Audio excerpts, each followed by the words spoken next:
Kenapa ulama salaf menjelaskan seperti itu? Ya karena ulama salaf tahu ada hadis yang mentahsis.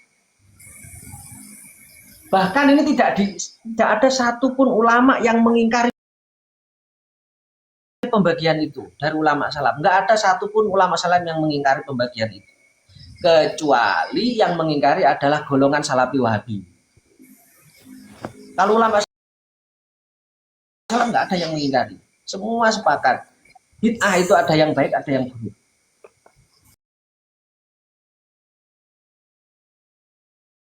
Apa yang dipahami oleh ulama salaf. Ya, yang bagaimana ulama salaf itu memaknai kulun di situ adalah sebagian. Dan konsep itu tidak keliru karena apa? Di dalam kaidah Arab sendiri memang ada kulun itu yang bermakna sebagian ada. Itu nggak keliru ulama salaf membuat konsep kayak begitu. Justru malah yang menolak bid'ah itu dibagi dua itu atau yang menolak bid'ah itu ada hasanah ada dan dolalah itu justru adalah orang-orang yang sandarannya ini nggak jelas kemana sandarannya mereka. Sandaran ke sahabat juga enggak, sandaran ke ulama salaf juga enggak. Karena apa? Jelas Sayyidina memang salafi wahabi ini adalah salah satu kelompok yang dengan tegas menolak pembagian bid'ah ada dua dan bahkan lebih. Artinya mereka itu kukeh mengatakan bahwa semua bid'ah itu sesat, tidak boleh dibagi-bagi. Nah perkataan itu dari siapa? Salafi wahabi. Contohnya Utsaimin. Utsaimin dalam kitabnya mengatakan begitu. Setelah ditelusuri ternyata ulama-ulama salaf nggak begitu. Nah ini ada orang akhir zaman namanya Utsaimin mengatakan berbeda dengan apa yang dikatakan Imam Syafi'i, berbeda dengan apa yang dikatakan Imam Izzuddin bin Abdissalam, berbeda apa yang dengan dikatakan Imam Nawawi, berbeda dengan apa yang dikatakan oleh Sayyidina Umar, dan berbeda dengan jumhur ulama yang lain. Jadi konsepnya gini bang, misalkan di dalam Al-Quran aja kulu bisa dibagi dua, ada kulu yang bermakna seluruh dan ada yang kulu bermakna sebagian. Ya oke lah bang mengikuti kulu yang bermakna sebagian, oke. Jadi kalau misalkan dari kita mengikuti kulu yang bermakna seluruh, boleh dong? Nggak boleh. Loh kok nggak boleh? Ya karena akan bertentangan. Gini, karena satu akan bertentangan dengan ijma, akan bertentangan dengan ketetapan kaidah-kaidah para ulama, akan bertentangan dengan hadis yang mentahsis bahwa bid'ah itu ada yang baik. Dan akan bertentangan dengan realita yang dilakukan oleh para sahabat dan ulama salaf. Nah itu kan bertentangan dengan hadis Rasul. Saya nambah ya, Bang Barok. Alasannya kenapa tidak boleh? Karena kamu mencederai murad dari hadis tersebut. Sehingga ketika kamu mencederai murad dari hadis tersebut, hukum itu menjadi amburadul. Begitu tidak bolehnya. Karena kita itu tidak bisa mentafsirkan atau memahami hadis dan Al-Quran itu kan dengan akal kita sendiri ya. Tentu ada jalan-jalan yang sudah dikasih oleh para ulama. Itu ya. Lah terus sampean itu memaknai kulu dengan satu jalan, itu sandarannya siapa gitu. Adakah ulama salaf yang berpedoman seperti sampean? Ada tidak? Kalau ada taslim saya. Bermana boleh ada dua jalan gitu ya. Tapi kalau tidak ada tidak bisa ditaslimi. Itu paham kan apa yang kamu maksud?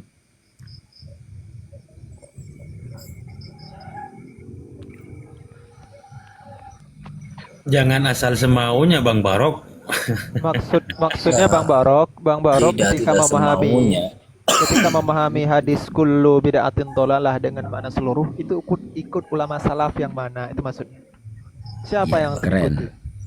Karena tidak jawab itu dulu. Kita tidak menemukan hadis yang bahwasanya Rasul itu membagi bid'ah menjadi bukan itu 3, Kang yang 4, saya 5, tanyakan. 6 begitu. Yang saya tanyakan. Orang Rasul sendiri yang menyatakan kullu bid'atin dhalalah. Yang yang dijawab. Yang saya Sesuai tanyakan pertanyaan saja yang dijawab. Yang saya tanyakan begini Kang. Begini aja. Jadi apa namanya? Bahwa Begini Bang. Saya tidak memaksakan antum yang semua untuk mengikuti. Oke, gini Bang. waja'alna minal ma'i kulla syai'in hayyin, setelah dijelaskan oleh para ulama, menjadi ketetapan para ulama secara rasional, dan kemudian sudah itu dijelaskan ya bahwa di situ kulla syai'in hayyin itu bermakna sebagian sesuatu yang hidup. Sebagian sesuatu yang hidup. Bukan semua sesuatu yang hidup, tapi sebagian sesuatu yang hidup. Nah, tiba-tiba di akhir zaman ada yang menolak pemahaman itu. Ada yang menolak bahwa surat Al-Anbiya ayat 30 bahwa yang mengatakan kulla syai'in hayyin bermakna sebagian itu adalah pemahaman yang keliru. Ulama salaf keliru semua, tidak sesuai dengan ayat Al-Qur'an. Sama kayak begitu. Bukan Sama begitu, kayak Bang. Jadi Loh, kok nggak sama gimana? Wong kerangkanya sama. Jadi kata Kerangkanya kulu tadi kan membahas masalah kata kulu. Kalau dia dalam Al-Quran aja ada kulu yang bermakna semua, iya kan? Jadi boleh dong kulu bid'atin itu bermakna seluruh gitu. Yai boleh saya bicara, Yai? Saya ingin ngobrol dengan beliau. Ya, Fadil, Jadi, Bang Fadil. Tapi Barok. gini ya, Pak Lili, tolong tanyakan dengan dia dapat kulu makna semua itu dari mana, itu ditekan. Enggak, udah coba ganti topik yang lain aja dah. Bentar Bang Barok. Jadi kan kita tahu bahwa Al-Quran dan hadis itu sangat luas dan sangat dalam. Kita selaku orang-orang awam ini tidak mampu langsung Quran dan hadis, ambil Quran, ambil hadis, baca terjemah, terus rumusin hukum, itu nggak mungkin. Saya yakin di sini nggak ada seorang pun mujtahid mutlak. Yang jadi pertanyaan saya, antum ketika memahami kullu bid'atin di situ dengan makna semua, antum ikut ulama salaf yang mana? Sebutin ulamanya. Kan antum nggak mungkin ya bisa langsung jadi ulama gitu, langsung hadis, kan nggak mungkin itu. Sebutin ulamanya, Kang.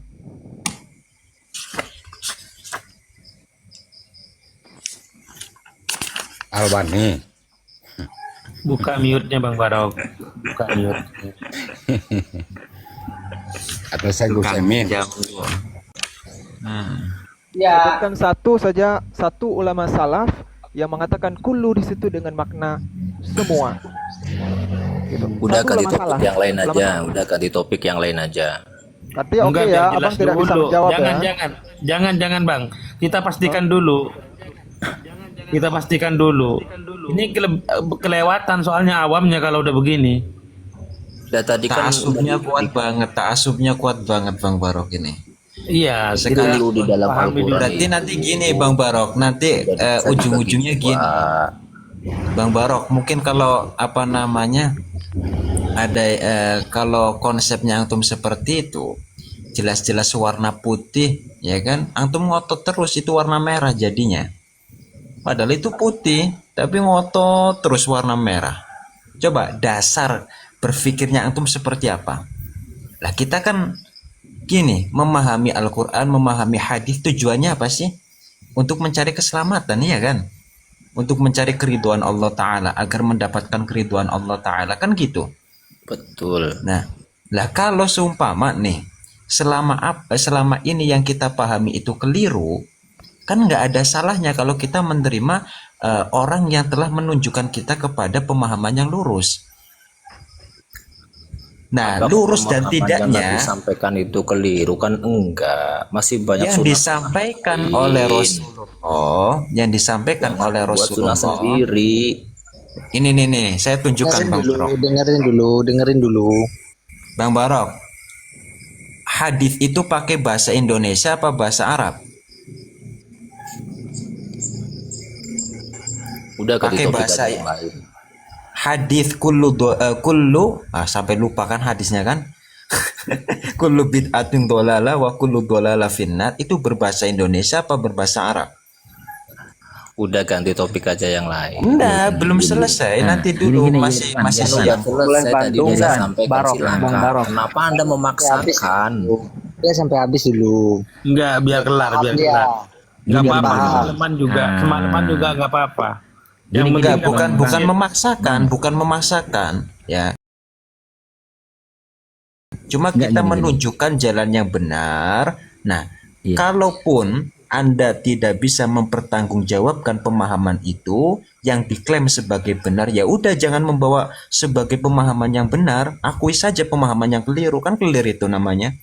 Masa ada dua pemahaman yang ini benar, ini benar? Kan nggak mungkin. Jadi begini ya Rifan ya, seseorang itu tidak akan mungkin mengakui atau minta maaf ketika digelanggang. Itu jiwa pendebat. Itu yang harus dimiliki oleh jiwa pendebat. Ya ketika saya salah, saya tidak mau mengakui kesalahan saya. Itu jiwa pendebat. Namun di sini tidak dalam artian tidak mencari kebenaran ya. Ya, tidak mencari kebenaran. Mencari Jadi menang-menangan. mencari Saya- menang. Jadi Masuk itu. sebentar. Saya habiskan dulu prolog saya. Jadi begini, kita harus paham bahwa dari ayat yang tadi sampaikan itu tudamiru kula sayin bi amri la yura ila masakinuhum kadzalika najril qaumal dzalimin. Terusannya itu walaqad makanahum fima imakanakum fi, terus ke bawah itu ada lagi di situ. Allah itu sudah memberi penglihatan, pendengaran. Namun sebagian kaum itu tidak akan menggunakannya kepada kemanfaatan. Ya, jadi kita tutup segitu dulu. Kemungkinan Bang Barok ingin mencari topik lain. Tafadol. Karena kita tidak bisa memaksakan. Ya, siap. Ini Yai, saya simpulkan Yai. Ya, closing Ya, statement ngomong. Yai ya. Closing statement. Oke. Jadi begini ya buat teman-teman semuanya, teman-teman Salafi dan ya kita semuanya yang ada di sini, satu bahwa konsep syariat, konsep beragama yang sudah diyakini dan sudah diamalkan oleh Ahlussunnah wal Jamaah ini sangat teruntut dan sangat bisa dipertanggungjawabkan. Yang pertama, terkait bahwa ada kaidah yang mengatakan tidak semua kulun itu bermakna seluruh, itu sudah dijelaskan. Contohnya ada di ayat Al-Quran, langsung Allah yang berfirman. Nah, itu yang pertama. Nah, dari konsep itu sehingga muncullah ternyata tidak hanya di Al-Quran saja, di hadis pun itu juga ada kulun bermakna sebagian. Contohnya apa? Kullu bid'atin dolalah. Nah, konsep kulun itu bermakna sebagian atau bermakna kuliah itu tentu saja juga berdasarkan kajian dan korenah yang sangat mendalam ya. Kajian yang sangat mendalam. Nah, muncul pemahaman bahwa kullu bid'atin dolalah bermakna sebagian ini tidak ujuk-ujuk, tapi sudah melalui kajian yang begitu dalam dan panjang, termasuk bagaimana para ulama-ulama kita terdahulu ini sudah sangat mengkajinya dan sudah selesai mengkajinya. Bagaimana di situ jumhur ulama mengatakan bahwa bid'ah itu ada yang hasanah, ada yang dolalah. Yang pertama, Sayyidina Umar sendiri mengatakan bahwa ada bid'ah yang baik, nikmatil bid'atu hadihi. Nah, kemudian yang kedua, bagaimana Imam Syafi'i juga mengatakan al-muhdatsatu durbani. Ya, bahwa bid'ah itu dibagi menjadi dua, ada bid'ah yang baik, ada bid'ah yang buruk. Itu dari mazhab Syafi'i. Kemudian bagaimana pendapat itu juga didukung oleh ashab Syafi'i seperti Imam Nawawi, Imam Izzuddin bin Abdissalam, Imam Ibnu Hajar al-Asqalani. Ya, bagaimana di kitab Fathul Bari dijelaskan kayak begitu.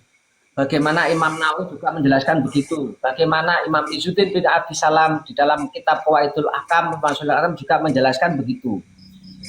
Kemudian dari madhab Hanafi, bagaimana Imam Badruddin Al-Aini di situ juga menjelaskan bahwa sumal bid'atu ala nau'aini.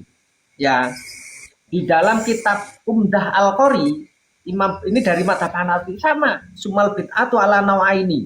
Ini adalah ulama Hanafiyah yang di situ itu hidup di abad ke-7 Hijriah. Terus kemudian di dalam madhab Syafi'i juga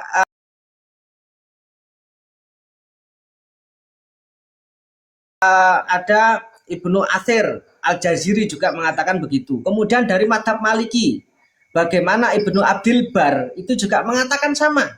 Ibnu Abdil Bar adalah ulama yang hidup di abad ke-3 Hijriah, 360 Hijriah. Itu mengatakan di dalam salah satu kitab, ya di dalam salah satu kitabnya mengatakan amma qaulu Umar nikmatil bid'atu fil lisanil Arab ihtaru lam yakun wabtidauhu famakana min dalika fidin khilafan li sunnah allati madu alaiha al amal fatil kabid'atun la khairu fiha wa wajibun damuha wa nahyu anha wal amru bi jitnabiha wa hijranu mutadiha idza tapera lahu su'u madhabihi wa makana min bid'atin la tukhalifu asla syariah wa sunnah fatil kanikmatil bid'ah. Ini dari madhab Maliki. Imam Abdul Bar mengatakan bahwa bid'ah itu ada yang buruk, yang harus dijauhi, ada bid'ah yang baik, yang di situ itu sesuai dengan usul agama. Nah, kemudian menurut madhab Hambali, ini menurut madhab Hambali, bagaimana Imam As-Sun'ani ya, di dalam kitab Subulus Salam, Imam As-Sun'ani itu mengatakan waqad qasama al-ulama'u al-bid'ata la khamsati aqsamin. Malah menurut Imam As-Sun'ani langsung dibagi menjadi 5. Wajibatun, terus kemudian haram, mubah, makruh, kemudian di situ ya ada bid'ah wajib malahan di sini. Ada bid'ah yang haram juga, ada bid'ah yang makruh, ada bid'ah yang di situ sunnah juga. Beliau mengatakan faqauluhu kullu bid'atin dolalah amun mahsus, bahwa perkataan Nabi, ini Imam As-Sun'ani ya, bahwa perkataan Nabi kullu bid'atin dolalah itu amun mahsus, itu kalimat umum yang ditahsis. Artinya apa? Tidak semuanya. Ada tahsisnya di sana, sehingga tidak bermakna seluruh tapi bermakna sebagian. Itu menurut madhab Hambali. Dan masih banyak lagi ulama-ulama yang lain. Nah, sehingga kita ini kadang juga tidak habis pikir ya, terus Wahabi ini ikut siapa? Dalam memahami bid'ah, mana bid'ah ini Wahabi ini ikut siapa? Ada kelompok di akhir zaman, kelompok minoritas ya, yang dipunggawai oleh Muhammad bin Abdul Wahab, yang mengatakan, ashabnya yang mengatakan ya, terutama Utsaimin dan CS ya, Utsaimin CS ya, mengatakan tidak boleh membagi bid'ah. Padahal pendahulunya mulai zaman sahabat sampai ulama khalaf itu mengatakan bid'ah ada 2. Bid'ah ada 2. Izin Ustaz.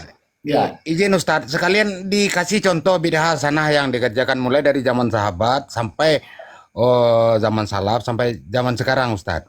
Izin kasih contohnya Ustaz. Oke.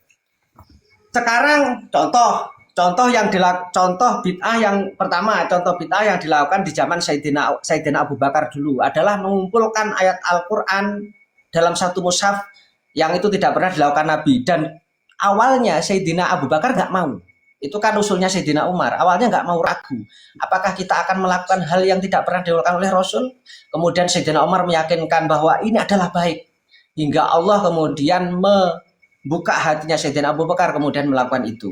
Kemudian contoh bid'ah yang dilakukan di zaman Sayyidina Umar adalah mengumpulkan orang sholat taraweh 20 rakaat sebulan penuh, yang itu tidak pernah dilakukan oleh Nabi. Nabi hanya sholat taraweh 3 malam, dan itu tidak 20.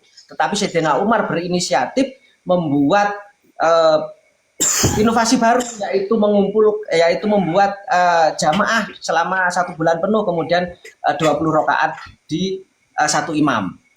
Sehingga Sayyidina Umar mengatakan nikmatil bid'atu hadi. Nah, kemudian di zamannya Sayyidina Utsman azan 2 kali. Kemudian di zamannya Sayyidina Ali sholat qobliyah ba'diyah id.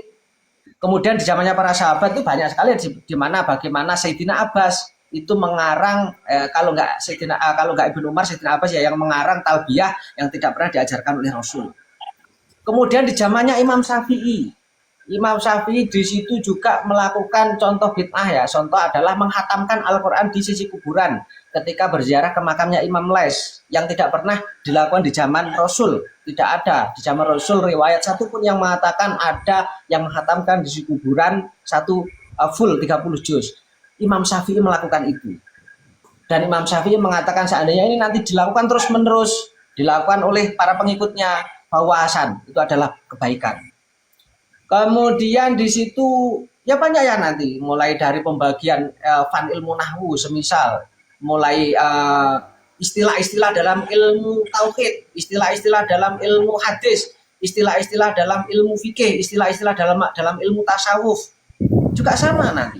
Muncul istilah-istilah itu di dalam fan tasawuf, ada makom, ada hal, terus kemudian ada torekoh, ya ada suluk. Itu adalah istilah-istilah baru yang tidak ditemukan di zaman Rasul. Begitu juga di dalam fan fikih juga banyak ditemukan istilah-istilah baru yang tidak ada di zaman Rasul. Di semua fan hampir sama, semuanya sama terjadi begitu.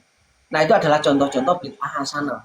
Nah, kemudian contoh bid'ah hasanah di hari ini yang dilakukan oleh sebagian orang itu adalah semisal memperingati atau bersyukur dengan lahirnya Nabi Muhammad sehingga kemudian memperingatinya satu tahun sekali dengan yang disebut maulid, atau di situ membuat inisiatif baru yang berupa tahlilan, ya, mengirim hadiah pahala yang isi rangkaiannya adalah mendoakan sekaligus plus dengan memberi sedekah yang yang pahalanya dihadiahkan untuk mayit.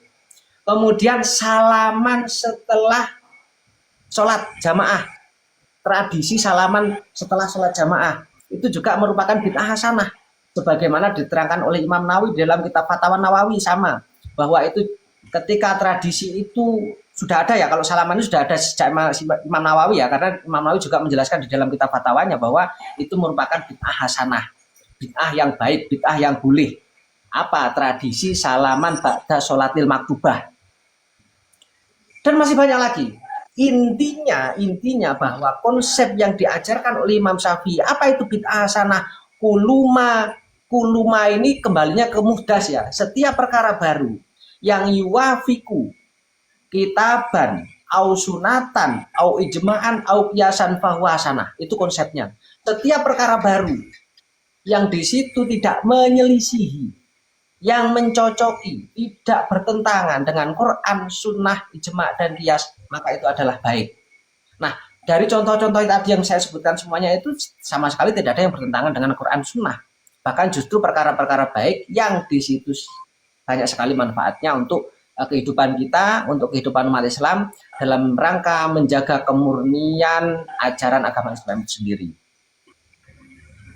Oke, saya rasa cukup. Oke. Clear ya. Jadi begitu penjelasan dari kami, Bang Barok.